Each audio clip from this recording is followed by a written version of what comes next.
Rising global oil prices push petrol costs to new heights. Bandits attack Madam Fashi, kill traditional leader in Katsina. 4 farmers killed, 5 injured in another Plateau attack. Another foreign scene, 1.9 million affected by charred floods as all 23 provinces submerged. Hello and welcome to Trust TV's News Hour. I am Chiamaka Mwafo. Tensions are high as Lagosians demand the return of the fuel subsidy, claiming its removal has worsened economic hardship. They're urging the president to reconsider the decision. Here's the report.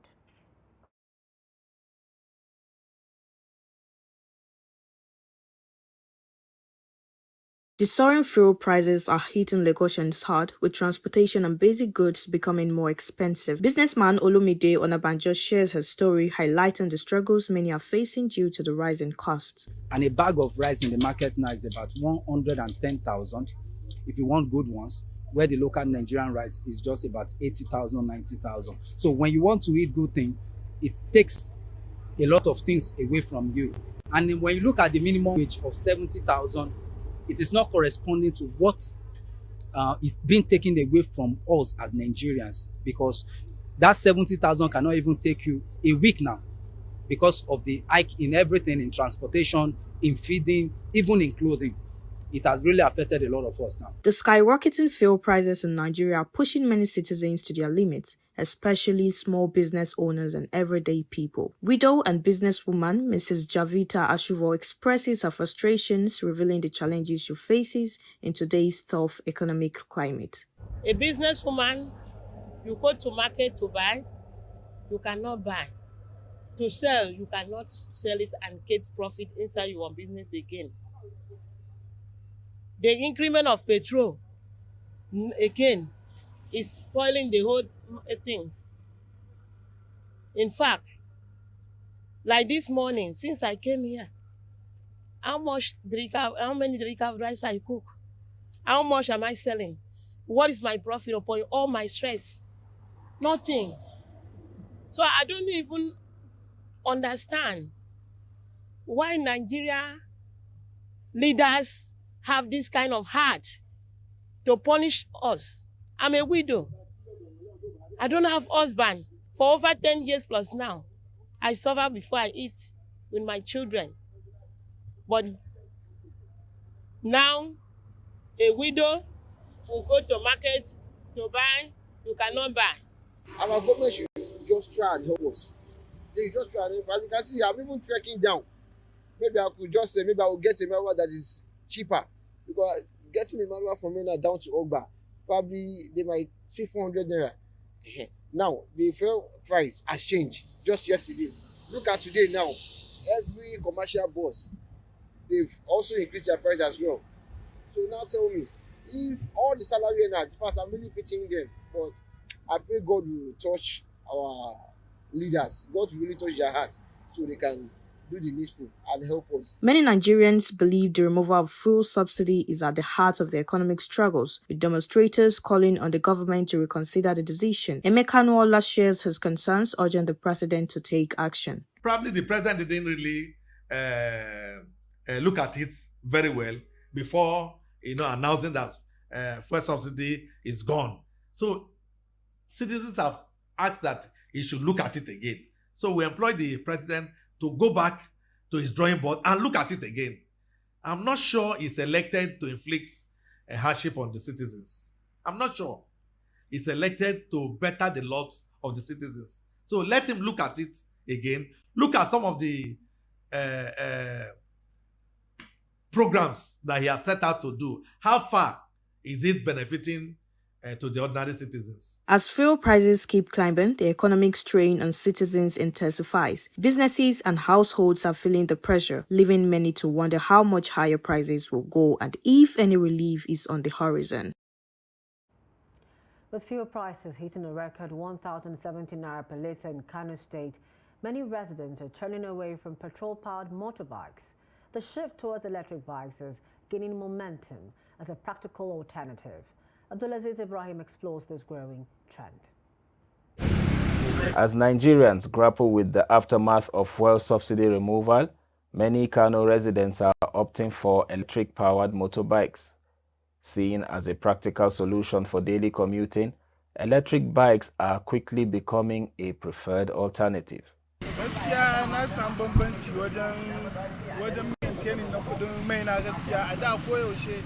the past, for my daily movement, sometimes I even used to spend up to 3,000 naira. But with this bike, I can save that money. Once it's fully charged, I use it to go to the market and about town every day. Especially during this time that everything is expensive. This electric bike is more economical because the issue of buying fuel and also buying engine oil is now out of it. Despite the challenge of unreliable power supply in some parts of the state, both users and sellers of electric motorbikes say there's a solution, unlike the petrol-powered bikes, which rely solely on costly fuel. Yes, it's possible that power supply can be a challenge when using this bike, but we know that there's also the possibility of using the solar power apart from the normal electricity to charge the bike, and I think that makes the electric bike worth it. Yes, the bike can be charged with solar power, and that is the advantage, although it's with the kind of solar power that works with AC, not DC. Then there is also the need for a power surge protector. So with all these, I believe there are advantages in using the electric-powered bike. The shift to electric bikes isn't just about saving costs, it's also about cutting carbon emissions. With zero harmful gases, electric bikes are key to improving air quality in urban areas like Kano. Despite the rising popularity, major motorcycle dealers say the demand for petrol-powered models remains strong. You know, people are just getting to understand the use of this electric-powered bike. So while we're seeing more interest in this bike, we know that many customers still prefer the old petrol bikes due to the established spare parts and also the reliability. As residents embrace electric-powered motorbikes, the future of commuting in Kano State is leaning towards more sustainable, eco-friendly options. Abdulaziz Ibrahim, Trust TV News. In security matters, bandits launched a deadly attack on Dai town in Malamfoshi, local government area, Katsina State, last night, killing Tanimu al-Makayayi, the traditional leader of Danjanku, in his home. His family was also abducted during the raid. The police in Katsina State have yet to release an official statement regarding the recent incident. As the community mourns, the call for peace and an end to the ongoing crisis in Nigeria grows louder.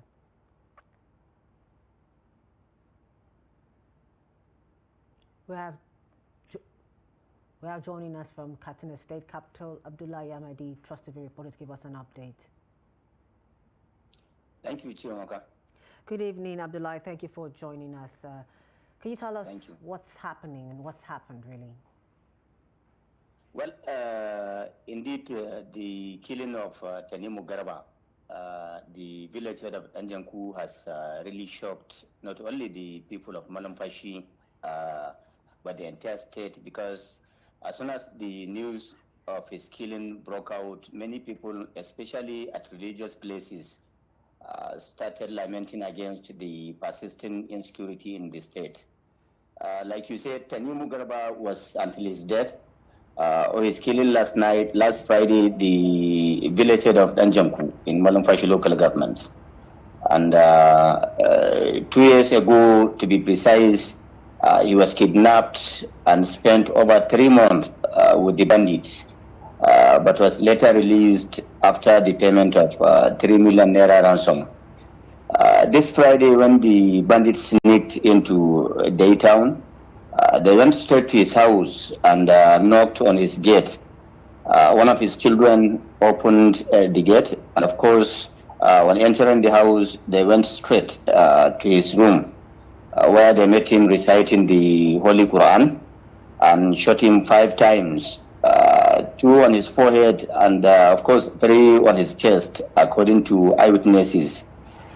Thereafter, they abducted 2 of his wives and 3 of his children. They also went to his neighbor's house and abducted 2 of his wives and 3 of his children, bringing the number of the abductees to 10. And not long ago, a member of his family serving under the newly established State Security Community Westco, Babajo Nasir, was also ambushed and killed by the suspected bandits. Similarly, Tanimu Garba was a cousin brother to the late Duzuma area commander, AC Aminu Umar, who was killed by the suspected bandits somewhere around Duzuma and Kuripi local government areas 2 years ago. In the same vein, his brother, who is the current village head of Tugi in Malumfashi local government, was abducted and forced to pay 15 million naira ransom before his release. So going forward, the Katsina State Police Command has confirmed the killing of Tanimu Garba and the abduction of his family a few minutes before the news hour. In the release, they are commiserating with the family of the deceased, and of course the police through the PPRO Sadiq Aliu assured that security operatives will go after the hoodlums with a view to not only bringing them to justice, but also to rescue the kidnapped victims and hurt. So this is actually the situation here in Katsina.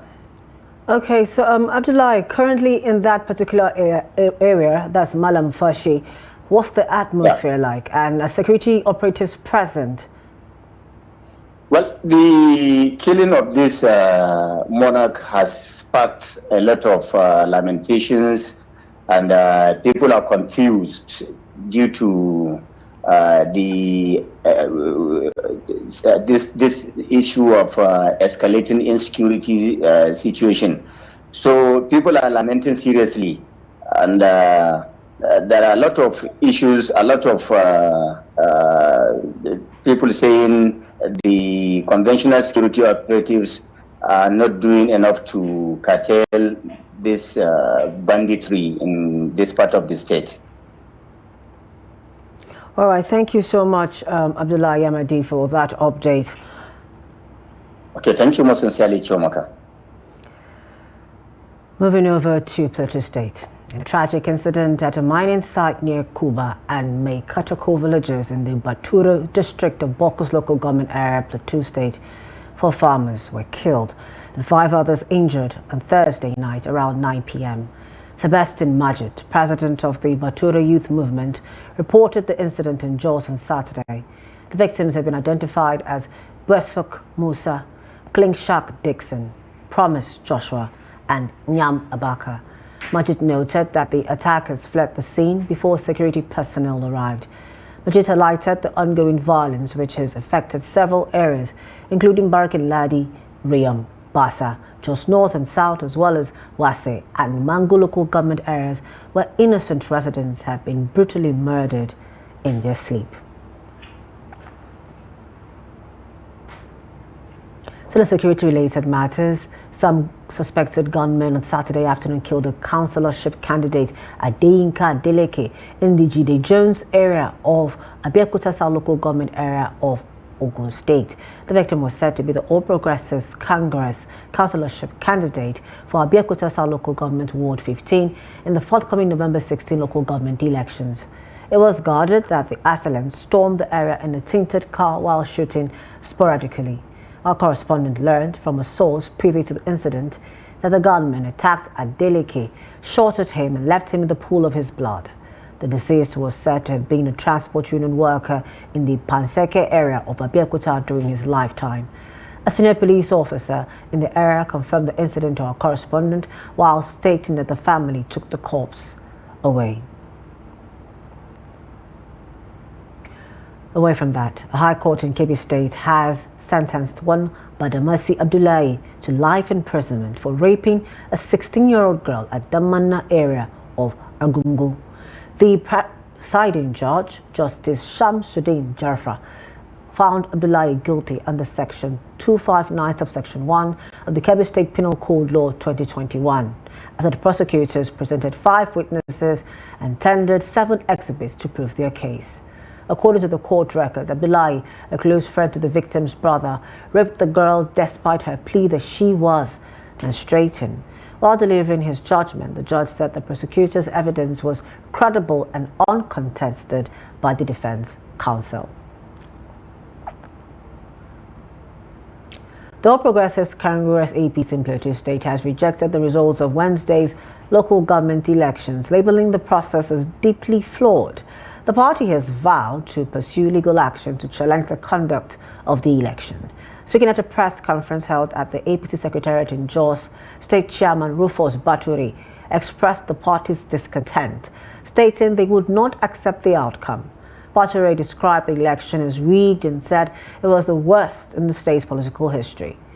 Quote, "The Wednesday election was ill-fated and unacceptable by any standard," Baturi declared as the party gears up for a legal battle to contest the results. Election, people who conducted the election had their own ideas about what they wanted to do. They ran away. We couldn't have chased them. In some places they refused to bring out the result sheets. We couldn't have gone to force them to bring the result sheets because we are law-abiding. We believed that they were going to do the right thing, and the governor had given every assurance. And taking him by his words, we believed that the rightful thing will be done. Unfortunately, it didn't happen. When people were insisting that these results be declared, securities were used. Like in my place I speak to you presently, I have about 5 supporters of my political party that are currently at the Divisional Police Headquarters as a result of the election, when they resisted what they wanted to do. Because the military were employed, the police were employed, people were beaten, and a lot of things took place, and ballot boxes were stuffed. Even though as a human being, I decided not to say anything, because the most important thing was the life of the people. Because where guns and bullets are used, it is an issue of life and death now. And some of us had said, this election is not about life and death. It's about dignity of the people and dignity of our democracy. So what has happened, and I want to tell you all that no election took place in Plateau State, but it was just an act of gangsterism. The Federal High Court in Lagos has fixed November 1, 2024 to rule on the application by the Economic and Financial Crimes Commission for the final forfeiture of the $2.045 million 7 choice landed properties and shares involving former governor of the Central Bank of Nigeria, Godwin Emefiele. On the same date, the court will also rule on the formal application filed by the former banker for a stay of proceedings. On August 15, 2024, the court had authorized the EFCC to temporarily take custody of the assets. In granting the application, the court had directed the EFCC to publish the order of interim forfeiture for any person interested in the funds to show the cause why it should not be finally forfeited to the federal government. At the resumed hearing on Friday, Rotimi Oyedekpo SAN, counsel for the EFCC, moved an application for the final forfeiture of the sum of $2.045 million, as well as share certificates which he said was not contested by the interested party. In opposition, Olaliko Ojo, counsel to the interested party, Emefiele, urged the court to hold that the interested party has shown in a balance of probability that the court ought not to grant the final forfeiture of the properties. He adopted his written address and urged the court to refuse the application. Earlier in the proceedings, the court refused to stay further proceedings in the suit. Through his lawyer, Emefiele had urged the judge to stay proceedings pending the hearing of an appeal he filed before the Court of Appeal, seeking to nullify the temporary forfeiture order earlier granted by the court.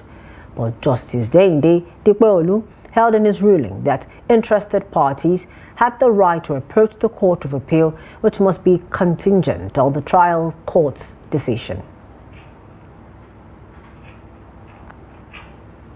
The Economic and Financial Crimes Commission, EFCC, has declared oil mogul Bolaji Akinduro wanted for alleged fraud. A statement by the EFCC urged the public to provide information on Akinduro's whereabouts.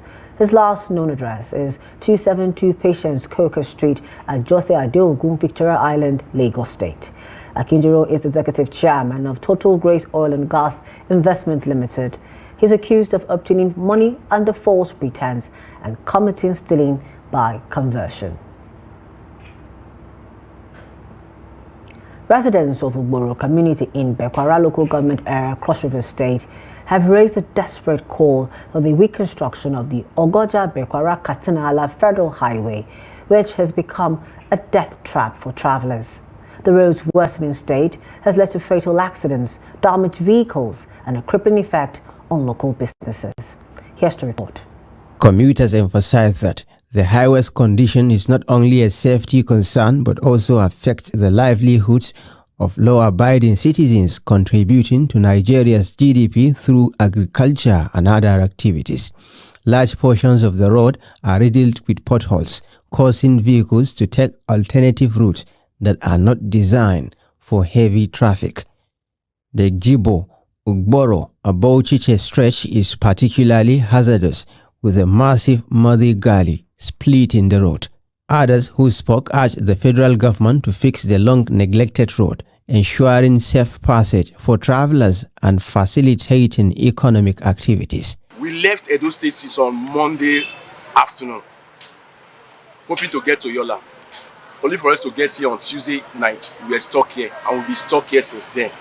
No water for bathing. In fact, bathing is not a luxury. The only thing we feed on is snacks. And we don't even know whether we'll be living here tonight. You are seeing the situation of the road. My truck is way down the line. The number of days we spent here will be enough for me to get to Yola, offload and come back to my base in Edo State. So we are calling on whoever is out there, the government, many Nigerians, this road needs to be fixed. You can see behind me there's a problem, see beside, people are just stopped here. You look left, you look right, people are stopped here, and these roads have been here for the past 4 months. We are calling on the respective authorities to come to the aid of the Kwara people, particularly the Ugboro community. 6 days, so those are tired. No food, nothing. Hungry, they finish us. Don't drink, get tired. I beg, who should help us? This one there 3 days. 3 days.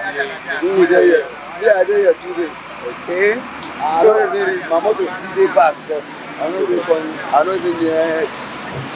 They're not supposed to help us about this road now. The road don't start and they won't help us. It's cross river now, all the road now. You know the road. When they come, he lost. They also appealed to the Cross River State government, lawmakers and stakeholders to prioritize the project's execution. We are tired of all these things. But initially, this thing started small. Then we, the villagers, we came out. Look at the kind of building.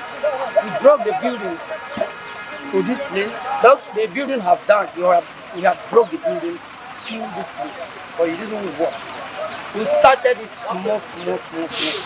The villagers donated money to bring up and everything. The thing doesn't work. This is complete 4 good months that this thing is happening. We are praying for government, for government intervention, that it should come and help us.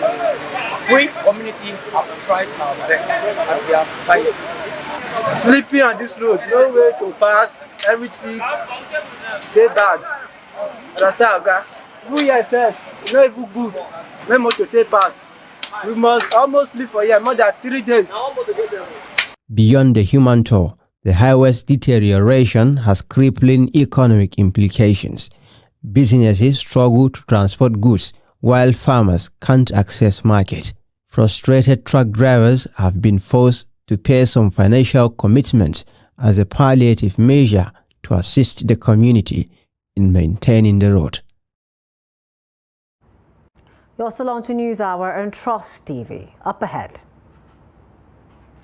we take a look at the necessity of a will as a legal document for wealth distribution. More stories when we return. Please stay with us.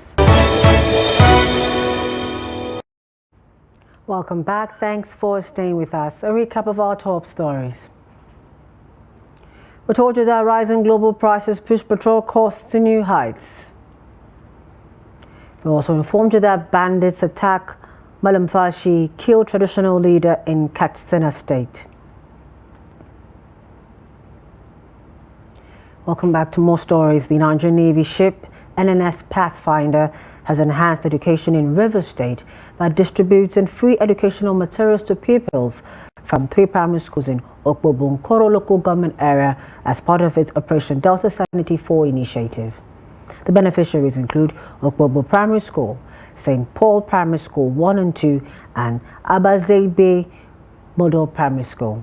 Speaking during the presentation, Commodore Ketefan Anyako, commander of NNS Pathfinder, represented by Navy Captain Basi, explained that the initiative was spearheaded by the Chief of Naval Staff, Vice Admiral Emmanuel Ogala. Navy Captain Basi also led the team on a visit to the palace of King Jaja of Okpobo, where they met Edwin Brown, Vice Chairman of the Okpobo Council of Traditional Rulers. Brown commended the Nigerian Navy for its efforts, acknowledging both the kinetic and non-kinetic strategies employed under the Operation Delta Sanity 4 program launched in October of 2024. This initiative targets combating crude oil theft, illegal bunkering, piracy, and other criminal activities in the Niger Delta region, while also engaging communities through outreach programs like education support. The Council urged the Navy to continue such initiatives to benefit more communities in the region. Come here today to distribute educational materials as part of the educational rhapsody and outreach. As we know, without education, there will be no development in any community. And that is why we have the Nigerian Navy under Operation Delta Sanity 4 has decided to give out these free educational materials, which include things like notebooks, textbooks, novels, and even sporting items like footballs. We pray and we are promising them today that the best in us will come out, that whenever they will see us as good children, that the land of Okpobo will bless them wherever they are. There is a palace, the word they say, catch them young. So it is a very good thing that you are starting with the young ones to make a very good impression in their minds concerning the Navy.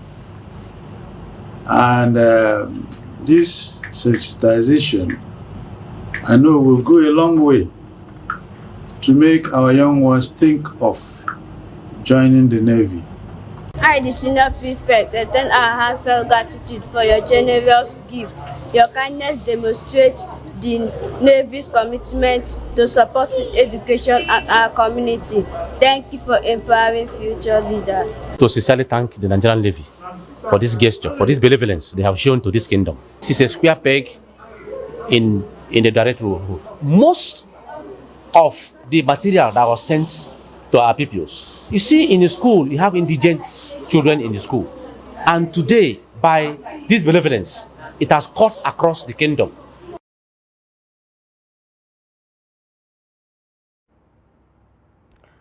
Wife of the President, Oluremi Tinubu, has reiterated her commitment to support girls and young women in Nigeria to attain higher education and fulfill their full potential. Speaking at Obafemi Awolowo University, Ile-Ife, her alma mater, where she graduated 41 years ago, the First Lady said early marriage, teenage pregnancy, and other social cultural barriers should not hinder girls and young women in Nigeria from achieving their life goals. Hamidu Yebade files in this report. At the inauguration of a 2.7-kilometer road donated to Obafemi Awolowo University, Ile-Ife, by the Ooni of Ife, Oba Adeyeye Ogunwusi, named after the First Lady, Senator Oluremi Tinubu's remarks resonate with the theme of this year's Day of Girl Child, which is Girls' Vision for the Future. She said early marriage, teenage pregnancy, and other socio-cultural barriers hindering girls and young women in Nigeria from attaining higher education will be removed once the alternative schools take off across the country. I've also adopted education as the focus of the #WeAreEqual campaign by the Organization of African First Ladies for Development, WAFLAD, in Nigeria. To launch this campaign, we reintroduced the Alternative High School for Girls across the nation. To see young girls and women who dropped out of school due to early marriage, teenage pregnancy, and other socio-cultural barriers get an opportunity to complete secondary school, acquire higher education and valuable life skills. The First Lady and other personalities at the event lauded the Ooni of Ife for his contributions to youth development. Ojaja has really tried by supporting everyone in the community to grow. So I encourage every leaders, everybody to join hands together to contribute to the development and growth of the community. The wife of the president used the occasion to assure Nigerian youths that the future is promising, urging them to keep hope alive and nurture their dreams. Amid Oyegbade, reporting for Trust TV. Over 50% of girls in Nigeria are missing out on basic education, according to UNICEF. In recognition of the International Day for the Girl Child, the NGO Broad Sustainable Women Economic Empowerment and Peace Initiative hosted a public lecture in Jiwa community of the Federal Capital Territory, highlighting the critical importance of educating girls. Ibrahim Ismail tells us more in this report. Nigeria has over 20 million out-of-school children, with women comprising a significant portion of this alarming statistic. To combat this inequality in the education sector, the Broad Sustainable Women Economic Empowerment and Peace Initiative is actively engaging women and girls in Jiwa community, Abuja Municipal Area Council. The lectures aim to uplift the lives of girls by improving access to educational opportunities and raising awareness about preventing gender-based violence. This event is more than a celebration, it's a call for action. Action for access to equal opportunity for education for girls. Action for a free society, free from violence and discrimination.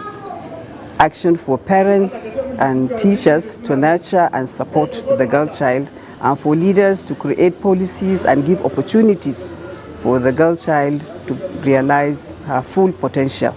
Speakers at the event urged parents to prioritize the education of their children, irrespective of gender, for a brighter future. So I am here to support the charity or NGO that Her Excellency Hajia Hadiza Abubakar is the chief executive of. And I know that once there is this empowerment of women and leadership roles for them, there will be greater world peace. And with that peace, there will be greater progress of the whole of mankind. A cross-section of the participants recount their experience after the lectures. I learned so many things about women empowerment. Women empowerment teaches us how to be educated, and then you work on your own to earn money, and then also help others. I'm a kind of person that I want to become a lawyer in my future, and with this point I have in this place, I think that I have the encouragement of giving myself to become that person I want to become in my future. In an exclusive interview with Trust TV, the Emir of Jiwa underscores the importance of girl child education for national development. We are in a top gear of mobilizing our community by sending their girl child to school. Early marriage, it is one of the setbacks that's bringing most of that has side effect with the training of the girl child. We are totally looking forward to see that our children, especially girl child, have been trained. Back at the event center, participating women and girls receive sanitary pads for better hygiene to mitigate the current economic challenges. Ibrahim Ismail, Trust TV News, Abuja. A will is a legal document that describes how one would like their wealth to be distributed after they passed on. However, oftentimes, cases arise as at the demise of the will owner, whereby cultural and other factors tend to override such will of the deceased. In this report, residents in Kaduna expressed their views on the significance or otherwise of a will. Bello Musa completes the story. There is time to be born and also a moment where one would bid farewell to this world. What happens next is how to share the property, asset, and other forms of wealth a deceased left behind. Oftentimes, sharing of the deceased wealth among the heirs becomes a problem due to many factors. Meanwhile, many believe that with the will written by the dead persons make distribution of the wealth easier. It is good to write a will before your death so that the children you leave behind and other people that will be behind you, they can able to benefit from whatever you've left behind. But for us in Africa, people see it as if you are writing a will, you are going to die tomorrow, or if you are writing a will, you are praying for yourself to die. No, a will is just a document that in case of anything that happens, one should be able to say that, okay, fine, I have 3 wives. My first wife will take this house. My second wife will take this business. My third wife will take this car. It's simple. Or my children, I have 5 children. This one will take this property. Maybe I might have a house in Abuja, in Kaduna, in the village, in Lagos. Then you just directly spread these properties to them without any form of franco. I think it's a good thing, but we are actually guided by our religion as a Muslim. Allah has already shared the will or inheritance in the Quran. So if you have daughters or sons, you know the share they are supposed to get. And the parent also, we know the share that they are supposed to get. It's stated in the Quran. However, there are some exceptions where one can actually write a will, now giving some part of his wealth to a member of his family or non-member. It is not prohibited, but it shouldn't be that you take all your wealth and give it out, forgetting your heirs. When a will is written, one can also nominate guardian for the children, dependents or pets. Myths and older cultural practices have sometimes override the will written by the deceased in the family. Had instances of a wife whereby her husband will just die. Peradventure there is no will, and then the properties of that person will come and be taken over by his brothers or his siblings. And then they will leave his children, biological children, and his wife with nothing. So if you have a legal document, they will just go to the court of law and say, okay, this is what our father left for us. And all of those properties will be repatriated. So it's always good. This culture, at least to a certain extent, should be set aside. How can a father or a husband to a wife who have worked tirelessly, have left something for at least for his children, immediately after his demise, someone will come from nowhere simply because he's a relative of him or whatever, will now come and hijack everything and left the children at the mercy of God and the mercy of other people, which does not speak well. While one cannot rewrite someone's will after they have died, the law does not permit any other person to change the existing will. Bello Musa, Trust TV News Kaduna. President Bola Tinubu has left the United Kingdom for Paris, France, in continuation of his annual leave. This was disclosed by the Senior Special Assistant on Political and Other Matters, Ibrahim Masari, on Saturday. During his visit to France, he is expected to attend an important engagement. Tinubu had left Nigeria on October 2nd for the United Kingdom for a 2-week vacation. The development was after the president departed the country 2 weeks ago for the UK on vacation. President Tinubu departed after his speech on Nigeria's 64th Independence Day anniversary, where he said the federal government would introduce a 30-day confab aimed at including the youth in his administration. The federal government, through the Nigerian National Petroleum Company Limited, has signed an agreement to begin sales of gas of the methanol manufacturing project of the $3.3 billion brass fertilizer and petrochemical company limited. Speaking at the signing ceremony held at the headquarters of the ministry, the Minister of State for Petroleum Resources, Ekberikbe Ekpo, said the gas sales and purchase agreement was signed with Shell, Total Energies and Ajib on Friday in Abuja, 9 years after the project was first announced. According to him, the signing represented a significant milestone in ongoing efforts to monetize Nigeria's vast gas reserves. He added that the agreement indicated a significant milestone in efforts to utilize the abundant natural gas resources for rapid industrialization and economic growth. Ekpo added that the project was also expected to bring in much-needed foreign direct investment and create thousands of jobs for our teeming population while changing the face and fortunes of the host state and community for good. NPCL and its partners were expected to deliver an estimated 217 million standard cubic feet of gas daily to the project located on Brass Island in southern Bayelsa State. Meanwhile, Dangote Group is set to commence crude oil production at its Nigerian oil assets in the fourth quarter of 2024, following months of crude supply challenges. According to a report by S&P Global Commodity Insights, the report, citing company sources, revealed that Dangote is in the process of securing a floating production storage and offloading FPSO vessel to capacity of 650,000 barrels of crude. Dangote holds an 85% stake in West African E&P venture, which controls a 45% working interest in 2 oil blocks, with the Nigerian National Petroleum Company NNPC holding the remaining 55%. West African E&P is co-owned by Nigerian upstream firm First E&P, which operates OMLS 71 and 72, located in shallow waters 22 kilometers from the Bonny terminal in the Niger Delta. The blocks contain the Kalekule and Koronama oil fields, which were first discovered in 1966.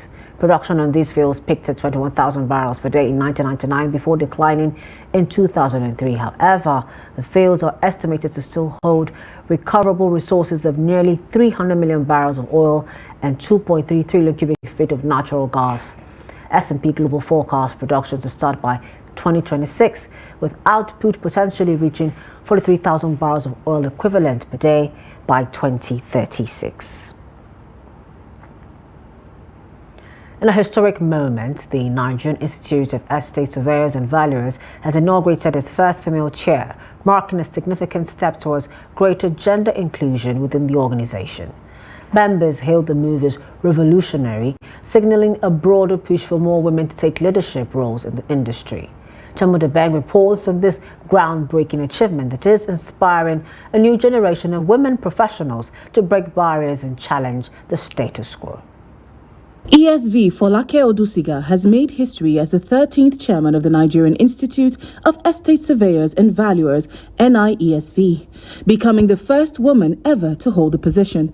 Odusiga emphasized that her appointment signifies a major milestone for women in the traditionally male-dominated field, opening the door for more female professionals to rise to leadership roles in the industry. It's going to encourage more women to be involved in the activities of the Nigerian Institution of Estate Surveyors and Valuers Abuja branch, so that it won't look as if the profession is just meant for the men, but women are also part of it. The message I have for the young ladies coming up is that they should not look at it as if they are women and they cannot do some things, because there's an adage which says what a man can do, a woman can do better.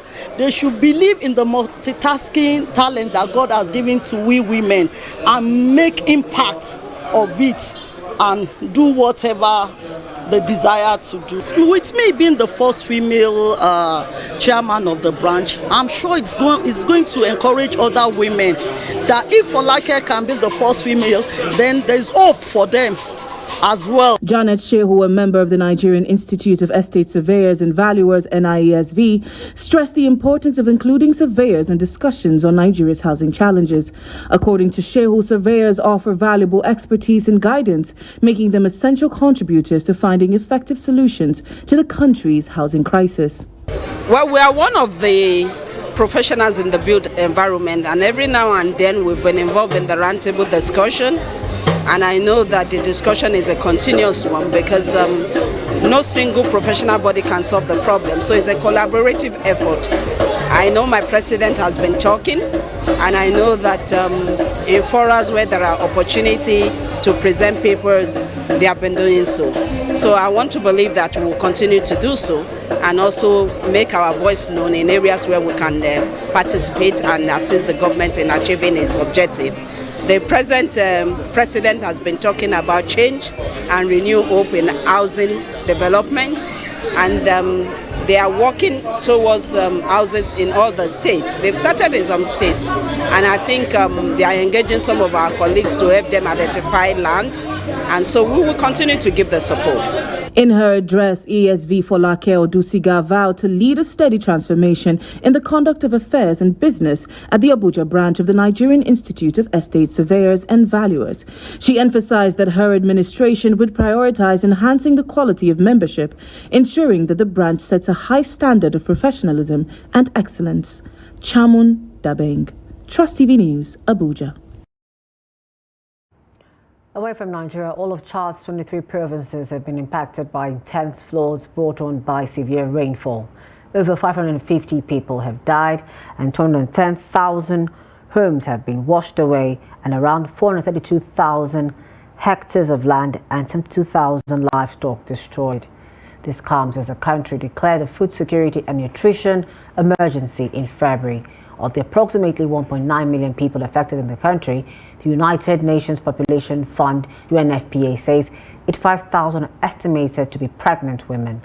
Families are now sheltering in makeshift sites, and schools left without access to health services, clean drinking water, sanitation and hygiene, as diseases such as diarrhea, malaria, respiratory and skin infections could rise. Widespread flooding across the West and Central African region has triggered crisis for close to 2 million people with devastating consequences. In sports, the second edition of the TYB Ladies Open Golf Championship has taken place in Abuja, with various lady golfers across Nigeria participating in the 3 days golf tournament. Trust TV sports correspondent Adeni Ajishefe has more. Lady golfers came out in their numbers to feature at the second Ladies Open Golf Tournament at TYB International Golf Resort and Country Club, Mambila Barracks, Abuja, to show off their golfing skills in the early hours of the day. The 18-hole golf tourney highlighted the golfers' prowess as they swing on the course for actions alongside their caddies on ground to help boost play to determine the winner on the second day of the 3-day golf tourney. The Ladies Open Golf Tourney is a platform created to bring out the best in developing golf sports in Nigeria. The golfers dressed in their colorful shirts on white were all in a competitive mood throughout as they make golfing look easy with their skills on the green. An exciting colorful golf tournament which had players serenade golf lovers who were on ground to behold the participants. Former lady captain of TYB Golf Resort and a golfer explained further on the sporting event. The first edition was so awesome. So when they heard about the TYB is doing their second Ladies Open, so they turn out to come and celebrate with us. In fact, we are happy to have them around.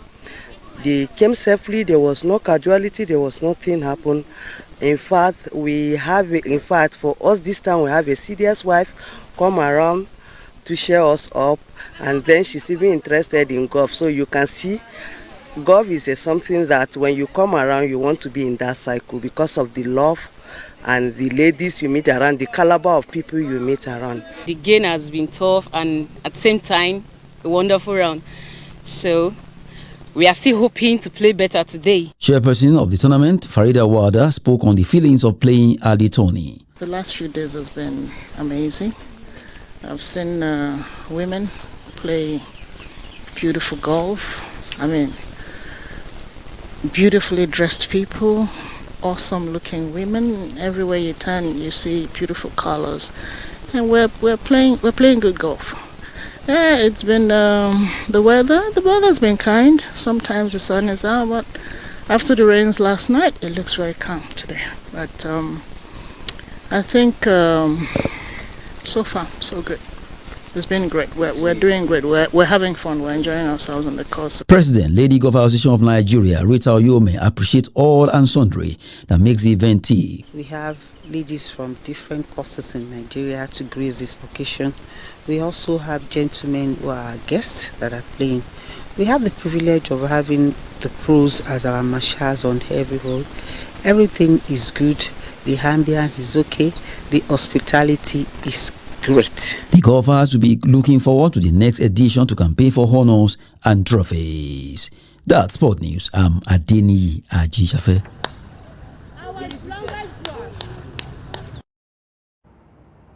And that's it for News Hour tonight on Trust Television. For all of our news programs and documentaries, do want to follow us on our social media platforms and on our YouTube live stream. I am Chiamaka Nwafo. On behalf of the production crew, thank you for joining us tonight.